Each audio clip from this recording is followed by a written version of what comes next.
ছাত্রছাত্রীরা ঢাল, তার পিছনে কারা কাজ করছে, বহুদিন ধরে এই ষড়যন্ত্র চলছে।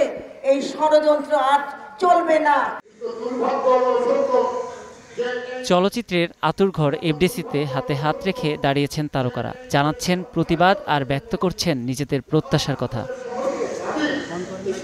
শনিবার সকালে এফডিসিতে শিল্পীদের মানববন্ধনে অংশ নেন চলচ্চিত্র সংশ্লিষ্ট বিভিন্ন সংগঠনের সম্মিলিত পরিষদ। চলমান আন্দোলনকে সুযোগ হিসেবে নিয়ে যে অশুভ শক্তি উদ্দেশ্যপ্রণোদিতভাবে অস্থিতিশীল পরিস্থিতির সৃষ্টি করেছে তাদের বিরুদ্ধে রুখে দাঁড়ানোর আহ্বান জানিয়েছেন তারা।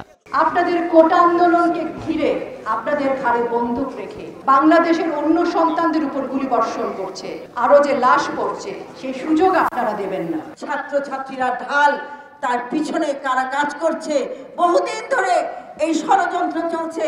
এই ষড়যন্ত্র আর চলবে না।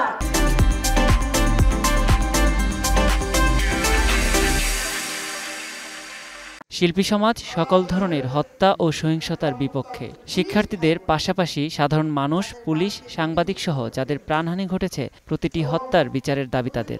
হত্যা এবং আহত হবার সাথে যারা জড়িত আছে তাদের বিচার চাই। যৌক্তিক ভাষায় যৌক্তিক দাবি আদায়ে আলোচনায় বসারও আহ্বান জানিয়েছেন সম্মিলিত চলচ্চিত্র পরিষদ। আমাদেরই সন্তান। নিয়াজ শুভ, সময় সংবাদ।